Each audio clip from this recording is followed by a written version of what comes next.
오늘 오후 예배에 나오신 여러분들을 환영하고 축복합니다. 추수감사절 맞이해서 섬기고 후원하고 함께 하신 여러분들께 다시 한번 감사드립니다.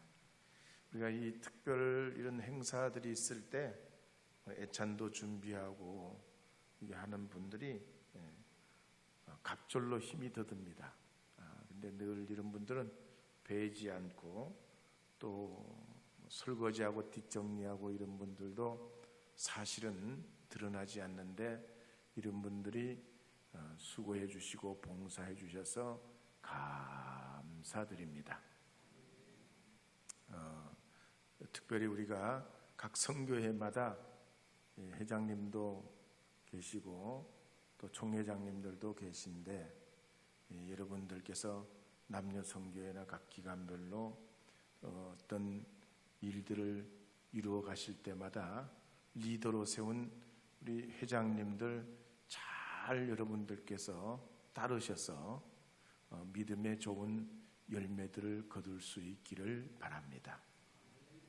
지금 우리가 대통령이 세워졌지만 대통령 너 못한다 왜 그러냐 자꾸 흔들면 리더십이 흔들리면 한 개인도 개인이지만 나라 전체가 안정이 못 돼요. 그래서 교회는 세운 하나님의 종들을 우리 장로님, 권사님, 집사님들이 각 선교회마다 속회마다 세워져 있는데 이런 리더들을 소중하게 여겨야 됩니다. 그리고 그 말씀에 잘 따라서 연륜과도 상관없이 경력과도 상관없이 하나님이 세우신 종들인 줄 믿고 합력해서 아름다운 그런 일을 이루어갈 수 있도록 여러분 함께 해주시기를 부탁드립니다. 본문 전후에 보면 예수님께서 감난산을 끼고 있는 베다니와 벳박의 마을로 가까워올 때 두 제자를 부르셨지요. 그리고 말씀하시기를 아직 아무도 타보지 않는 나귀를 풀어오라. 그것도 어린 나귀를 풀어오라 말씀하셨습니다. 그리고 누가 만일 왜 이러냐 물으면 주님이 쓰시겠다 그렇게 말하라고 하셨습니다. 어떻게 보면 예수님께서 예루살렘으로 들어가시려면 로마의 개선 장군들처럼 백마를 타고 가시거나 아니면 흑마나 황금마차를 타고 가시면서 멋들어지게 입성하셔야 되는데 힘도 없고 볼품도 없고 몸집도 작고 귀는 크고 다리는 짝달막한 울음소리는 이 물개가 목신 음성으로 꺽꺽거리고 우는 이 나귀를 특히 어린 나귀를 끌고 오라 하시고 그걸 타시고 들어가셨다는 얘기예요. 그렇지만 스가랴 9장 9절에 보면 이에 대해서 이렇게 예언한 말씀이 나오는 걸 볼 수 있습니다. 함께 읽어보겠습니다. 시온에 따라 크게 기뻐할지어다 예루살렘에 따라 즐거이 부를지어다 보라 내 왕이 내게 임하시나니 그는 공의로우시며 구원을 베푸시며 겸손하여서 나귀를 타시나니 나귀의 작은 것 곧 나귀 새끼니라. 항상 진짜 부자는 부자 같지 않아요. 진짜 부자는 부자 같지 않다고요. 꼭 표를 낼 필요가 없어요.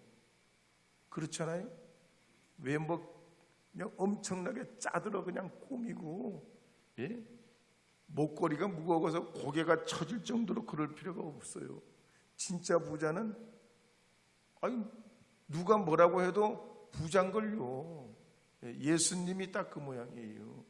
예수님이 진짜 만왕의 왕이시기 때문에 굳이 겉으로 드러내면서 그냥 엄청난 말을 타고 황금마차를 타고 입성하지 않으셔도 예수님은 예수님이시란 말이에요. 금암제일교회 우리 장로님은 장로님이시고 권사님은 권사님이시고 집사님은 집사님이시란 얘기예요. 하나님이 세운 종들이란 얘기죠. 제가 어린 시절에 시장 가는 길목에서 살았습니다. 근데 그때는 대체로 다 가난했죠. 5일 장이 있었는데 장날이 되면 시골에서 새벽밥을 잡수시고 말린 고추를 머리에 이고 등에 지고 손에 들고 안고 심지어 달구지에 싣고 시장에다 냈다 갖다 파는 겁니다. 그럼 그걸 팔아가지고 뭐예요? 고등어도 사고 고무신도 사고 뭐 필요한 것 이것저것 사고 그럽니다. 그리고 자식들 학비를 대기 위해서 그걸 그냥 한 번에 다 안 팔고, 그것도 한 번에 다 안 팔고 창고에 말이죠 넣어가지고 조금씩 드러내가지고 팔고, 봄이 되면 특히 학비를 대려고 그걸 또 왕창 갖다 팔아요. 그래서 그런 이 생활을 거듭하기 위해서 어떡합니까? 더운 무더운 날 그냥 숨이 턱턱 막히는데도 그 말이죠 밭고랑에 땀이 비오도 되는데도 그 부모님들이 그 밭고랑에 사람 밖에서 보면 베지도 않아요. 고추 키가 크니까. 근데 가까이 가면 그 고추골 안에 들어있어요. 그 더위 무더위를 그냥 무릅쓰고 땀을 뻘뻘 흘리면서 그렇게 애써서 자식 교육을 시키고 고생을 바가지로 하면서 이게 내 보람이지, 이게 내가 해야 될 일이지, 이래야 우리 가정이 살지, 그러면서 지내왔단 말이죠. 오늘 성경에 보면 예수님도 그러셨어요. 머지않아 무너지고 멸망할 이 예루살렘과 그 백성을 바라보시면서 예수님이 연민의 눈물을 흘리셨다 그랬습니다. 그래서 41절 42절에 보면 이렇게 기록하는 내용이 나옵니다. 함께 읽어보겠습니다. 가까이 오사 성을 보시고 우시며 이르시되 너도 오늘 평화에 관한 일을 알았더라면 좋을 뻔하였거니와 지금 내 눈앞에 숨겨졌도다. 성경에 보면 예수님이 우시는 장면이 3번 나오잖아요. 요한복음의 첫 번째 번 나사로의 무덤 앞에서 눈물을 흘리셨어요. 친한 보시고 같은 또래였던 것 같아요. 이 나사로와 예수님이 굉장히 친했습니다. 그런데 나사로가 갑자기 병들어 급성으로 죽었습니다. 이 나사로의 죽음 앞에 어쩔 줄 몰라 하는 두 오누이 말이죠, 마르다와 마리아를 보고 예수님 그렇게 마음 아파하시면서 눈물을 흘리셨어요. 그래서 예수 믿는 사람은 감정이 있어야 돼요. 그렇죠? 사울 왕처럼 말이죠, 이래도 말이죠, 저래도 말이죠, 그냥 자기 목적만을 위해서 달려가는 사람은, 그 사람은 예수님의 그 사랑, 십자가의 사랑이 없는 사람이에요. 그래서 예수님처럼 눈물도 있고 사랑도 있고 감정도 있고 연민도 있어야 돼요. 그러려면 어떡합니까? 우리가 이웃 형제 그리스도 안에서 사귐을 이루고 있는 우리 교회의 교우들을 먼저 내 몸처럼 서로 사랑하고 돌보고 교제하고 주님 안에서 함께 나누는 일이어야 할 줄로 믿습니다. 오늘 송미숙 권사님 가셨지요? 송미숙 권사님 따지고 보면 계셔? 아이고야 저기 계셨네. 항상 배지도 않게 계시면서. 그래요? 아니 팔순이 되셨는데 내 생일이면 내 생일이고 그러면 그냥 그만이면 그만이잖아요. 근데 주님의 사랑으로 이렇게 나누고 함께 할 때 얼마나 우리가 오늘 오후에 행복했습니까? 그렇죠? 우리 강장로님도 그랬잖아요. 작년에도 사시더니 올해 또 사셔서 추수감사절이라. 아마 조금 이게 음료값이 좀 나왔을 거예요. 근데 또 우리가 그 말이죠, 거기에 비하면 우리가 얼마나 주님 안에서 교제하는 기쁨이 있었습니까? 그죠? 그러니까 주님 안에서는 나를 내어주는 사랑, 십자가의 사랑, 이것 때문에 우리 만민이 살았던 것처럼 우리가 그리스도 안에서 나를 내어주는 사랑을 실천하고 함께하면 나도 너도 우리 모두 주님 앞에 행복하고 평안하게 될 줄 믿습니다. 예수님이 이랬다니까요. 아픈 거 있으면 눈물 나는 거 있고 슬픈 일이 있으면 함께 우시고 그 아픔을 함께 나누셨어요. 뿐만 아니라 누가복음에 보면 예루살렘 성, 오늘 우리가 읽은 이 예루살렘 성을 보면서도 우시고, 또 히브리서에도 보면 겟세마네 동산에서 십자가를 앞두시고 주님은 심한 통곡의 눈물을 흘리신 것을 성경은 기록합니다. 특히 오늘 이 예루살렘 성을 보고 예수님이 우셨던 이유는 어떤 신학자는 말하기를 예수님께서 예루살렘 성을 향하여 이렇게 눈물을 흘리신 것은 이 예루살렘 백성들이 예수님 들어갈 때는 그렇게 좋다고 우리의 구원이시다 호산나 어서 오십시오 그러면서 뭐 종려나무 가지를 들고 예수님을 그렇게 대대적으로 환영하고 자기 입은 옷도 겉옷도 깔아가지고 예수님을 모시고 환영하더니 말이죠, 그 다음날 돼가지고는 어떻게 돼요? 싹 얼굴을 바꿔가지고 어떻게 돼요? 얼굴을 싹 바꿔 180도로 바꿔가지고 저 바라바는 놓아주고 예수를 못 박으시오, 바라바는 놓아주고 예수를 못 박으시오. 이랬던 이 배신자들을 보고 주님께서 그렇게 속상해하고 안타까워하고 마음이 아파서 우셨다 그렇게 말해요. 근데 그런 내용은 성경에 사실 구체적으로 없어요. 근데 본문 우리가 43절 44절 말씀에 보면 예수님이 이 예루살렘 성을 향하여 우셨던 내용을 구체적으로 기록하고 있습니다. 43절 44절 한번 읽어보도록 하겠습니다. 읽겠습니다. 날이 이를지라 내 원수들이 토둔을 쌓고 너를 둘러 사면으로 가두고 또 너와 및 그 가운데 있는 내 자식들을 땅에 메어치며 돌 하나도 돌 위에 남기지 아니하리니 이는 내가 보살핌 받는 날을 알지 못함을 이남이니라. 여기 분명히 예수님 눈물 흘리신 이유에 대해서 말씀하고 있어요. 당장은 아니지만 예수님 십자가에 못 박히시고 승천하신 이후에 40년이 지난 다음 주후 70년이 됐을 때 이제 일어날 일에 대해서 주님은 알고 계셨던 겁니다. 그러니까 이스라엘 사람들이 그때 로마 제국으로부터 독립을 선포하고 말하자면 독립전쟁을 벌입니다. 그때 이 로마 제국이 가만히 있지 않죠. 디도 장군을 파견해가지고 예루살렘을 아주 겹겹이 둘러싸서 포위를 합니다. 그리고는 포위만 해가지고 이게 들어가지도 못하고 나가지도 못하게 하고 완전히 도간에 든 쥐처럼 가두어 놓고 말이죠, 스스로 항복해서 손을 들고 기어 나올 때까지 그 예루살렘 성을 누구도 들어가지도 못하고 나오지도 못하게 해요. 그런 것도 이거를 2년 3년 하는 거예요.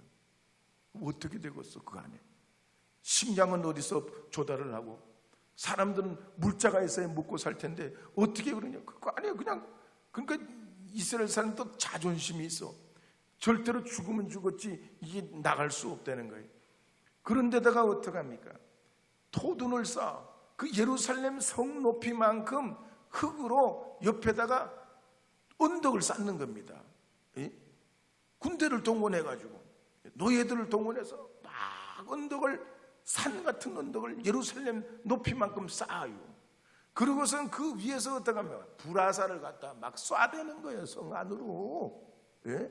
그럼 그 성 안에 있는 사람이 어떻게 되겠어? 불바다가 되는 거지, 불바다가 되는 거지. 뭐 나만 할 게 하나 없어. 그래서 그때 죽은 사람이 얼마냐면 남자만 60만 명이 죽었어요.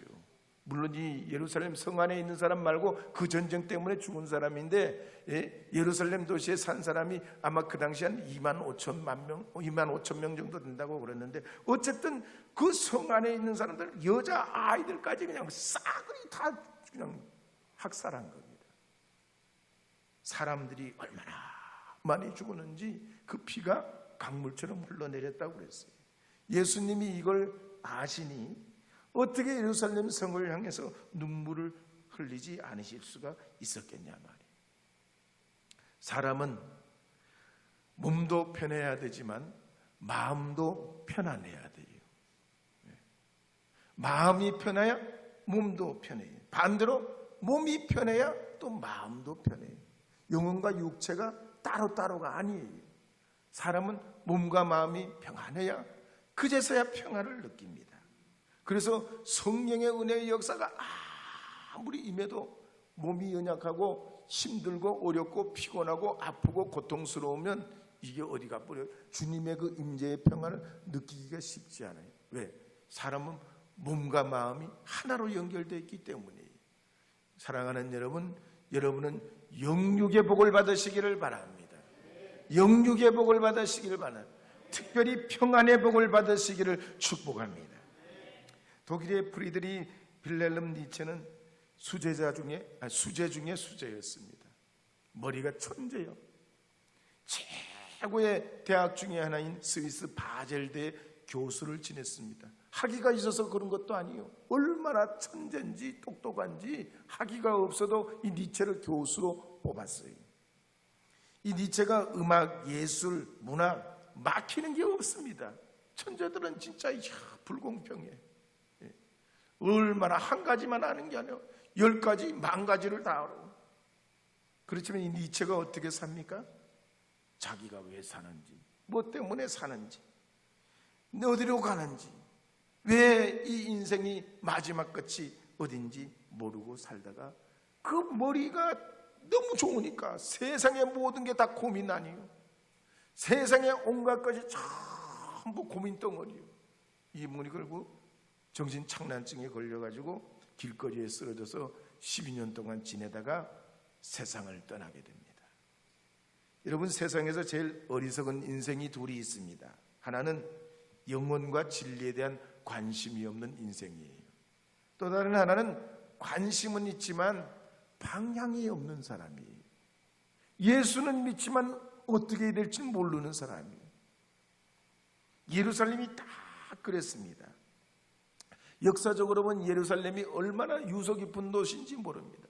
주전 19세기 1900년 전 아니에요. 주전 약 2000년 전부터 지금 발견된 문서에 보면 예루살렘이라는 이름이 애굽의 문서에도 나오고 또 그 근동의 문서에도 다 나와요. 14세기 문서에도 예루살렘이라는 도시 이름이 나옵니다. 그러니까 이 예루살렘이 별명이 많아요. 오래된 도시다 보니까 살렘이다, 모리아다, 여부스다, 시온이다, 다윗성이다, 아리엘이다, 거룩한 성이다. 그렇게 위용과 자랑이 많았던 도시입니다. 근데 이런 유서 깊은 예루살렘이 주님을 배반하는 도시가 될 때 슬픔의 도시가 되고 멸망의 도시가 되고 진정으로 역사 속에 사라져버릴 위기에 놓인 도시가 됐습니다. 근데 다행히도 말이죠, 우리나라 대한민국은 참 예루살렘처럼 일찍이 주님을 몰랐는데도 복음이 들어온 과정 보면 하나님의 기적과 은혜와 축복이에요. 초기 한국 교회사를 보면 전남 곡성의 옥가면의 출신이었던 민영익 선생의 문화생이었던 이수정이가 이모군란으로 명성황후를 살린 공로로 국비 유학생이 돼서 일본으로 들어갑니다. 일본에 들어가서 농업을 특별히 공부해가지고 조선을 부강하게 만들 요랑으로 공부를 시작했는데 거기에 일본의 그 근대 농업의 선구자인 스다라는 사람이 있어요. 이 스다 집에 들어가서 이제 면담하고 이야기하는데 그 스다 집에 마태복음 5장의 성경 구절이 족자에 걸려 있어요. 이 이수정이 한문을 아니까 그 족자에 걸린 마음이 가난한 자는 천국이 저들의 것이며 이런 성경을 쭉 읽으면서 너무 큰 충격을 받아요. 처음으로 성경을 본 거예요. 그리고 거기서 선물을 이제 복음서 마태복음을 쓴 성경을 이 이수정이가 그 쓰다에게 선물로 받았는데 읽자 말자 마음이 뜨거워져요. 이 하나님 역사요.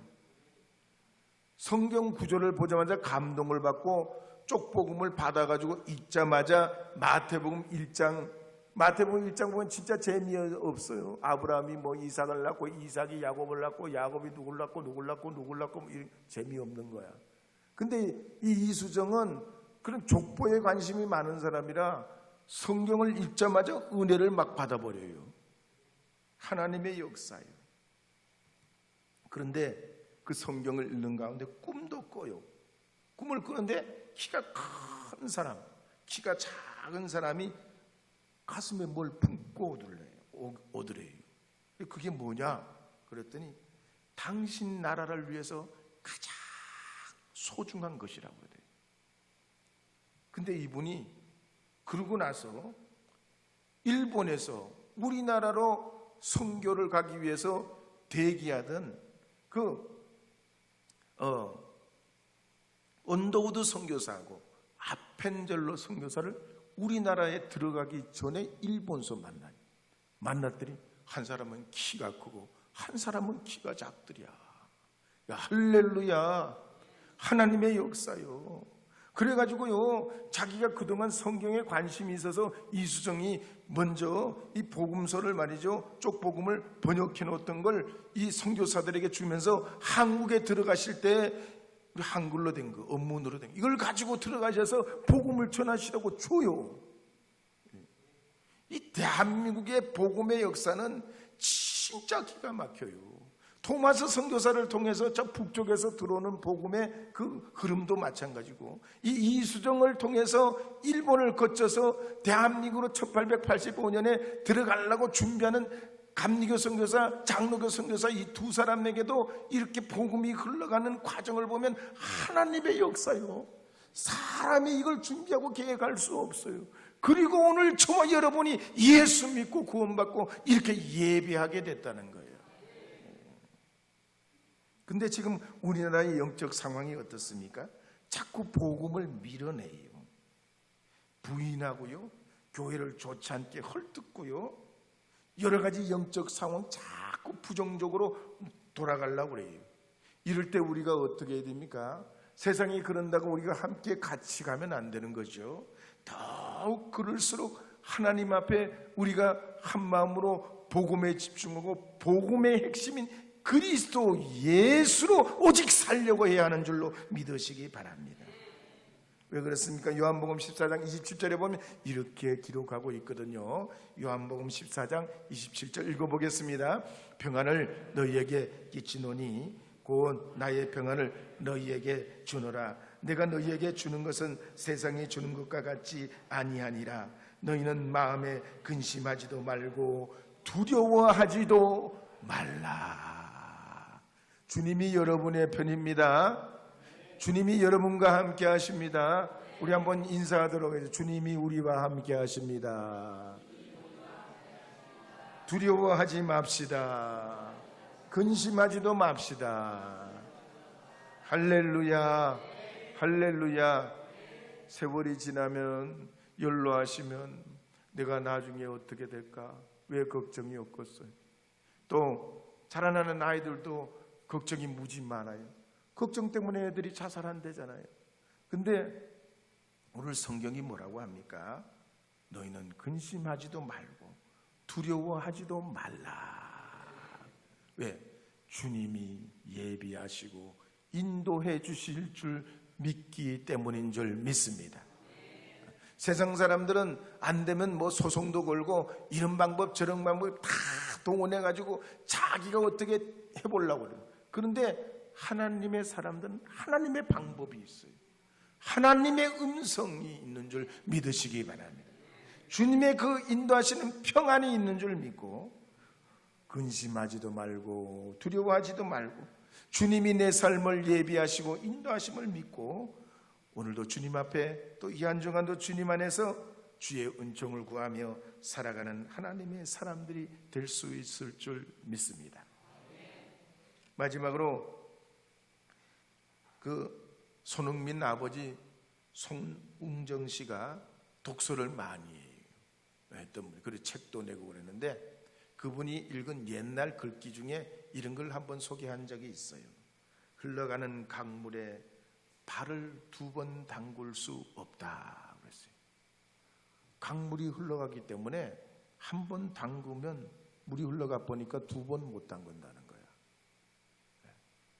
그러니까 우리가 어떻게 해서 지금 이 시대에 순간순간 귀하게 여기며 가는 가을 아쉬워할 필요 없고 오는 겨울 어려워할 필요 없고 하나님이 내게 주신 이 하루하루의 순간순간을 통해서 최선을 다해 하나님의 은혜 가운데 살기를 갈망하면 하나님이 여러분에게 평안을 허락해 주실 줄 믿습니다.